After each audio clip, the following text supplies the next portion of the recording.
Hello, thanks for tuning in. For those of you that have seen previous videos that I've put on YouTube, you'll be well aware that they've been somewhat hit and miss. If you've ever edited a video for a combat mission on YouTube, you'll know how much work goes into putting it together. So I've started always with the best of intentions, but real life gets in the way and my videos tend to fizzle out. So, in the words of Monty Python, we're going to do something completely different. Instead of an after action report, we're going to do a during action report. So we'll all witness everything unfolding together. The mistakes I make, both in narration and playing the game, you'll get to witness as it happens. Could be fun, could be a disaster, but we'll all find out together. So what scenario are we going to play? Have you ever visited beautiful Wiltz? Yes, we're playing this particular scenario from Combat Mission Final Blitzkrieg. Whilst I talk, you can feel free to pause the video to read the situation and the briefing. I'll move on to the next page just so that you can see that. I've never played this game before, so we're all in for pleasant surprises or unpleasant surprises. On that point, I'll be using the hard cat rules. For those of you that have watched previous videos of mine, that's a favourite of mine. The hard cat rules, I feel, bring far more realism to combat mission. For those of you that play the game regularly, you'll know that the AI, with the best of intentions, doesn't always make much of a challenge to the player. And that's no offence to the designers that put these marvellous scenarios together. But to give the AI an extra edge, I always use the hard cat rules. It removes the God's eye view of playing combat mission scenarios and severely restricts you to the C2, so command and control. If a unit can't see something that the whole game can see, then that unit can't respond.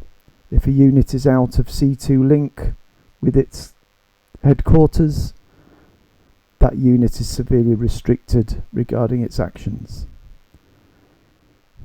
So this game is going to be hopefully a challenge and also hopefully a bit of fun.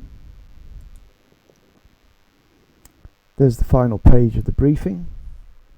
Feel free to pause, as I said, and read that. The designer's notes.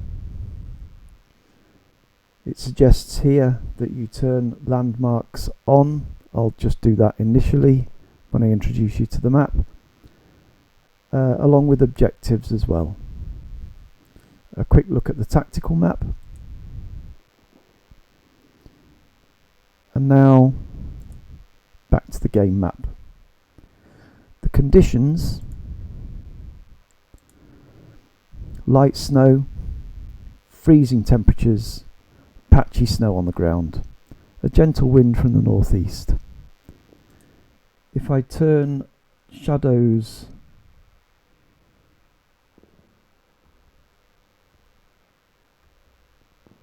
off for a minute, you'll get to see the full effect of that light snow.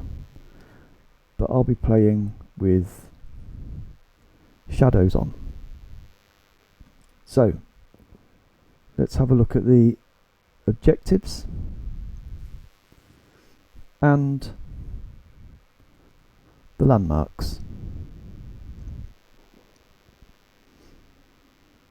I've already placed, well, I haven't placed the units actually. I thought I'd try this scenario with the units already placed where the scenario designer has placed them. Nothing has moved, not even the minefields and the target reference points. I've left everything as it is when you first fire up this scenario. What I have done, however, is prepare my units before I hit go for the first turn of this 2-hour mission. Now, if this goes down to the wire and the full 2 hours, we're going to be watching quite a lot of videos because I'm going to be doing one video per turn. Keeps them short, keeps them interesting, hopefully keeps you entertained. So, the units. Here we have the headquarters, 28th Infantry Diehards HQ, with Max Diehard as the commanding officer. I've put restriction arcs for firing on all units. Some units are hidden, and some units have different arcs, specifically targeting armour only. I'll come to those as we are introduced to them. The first group is under Wild Bill.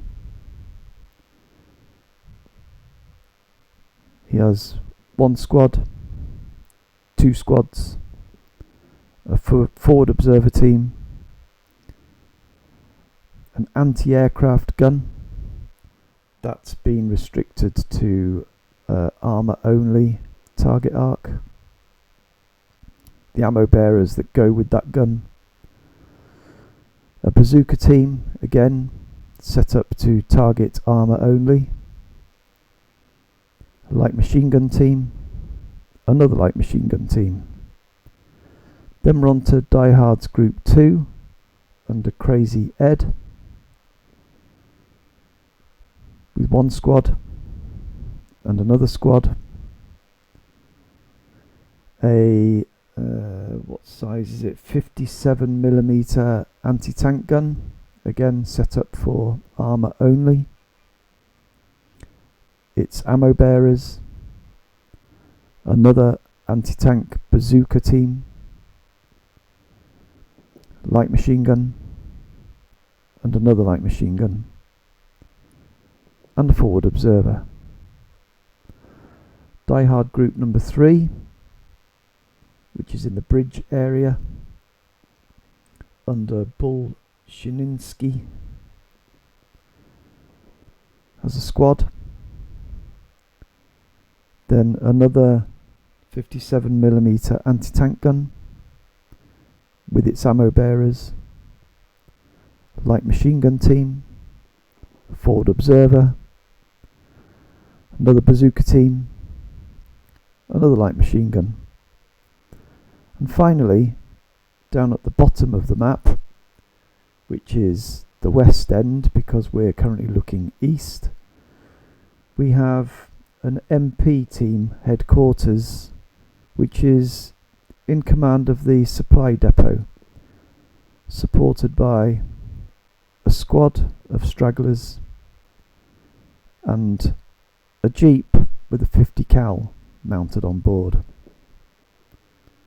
So, those are the troops at our disposal.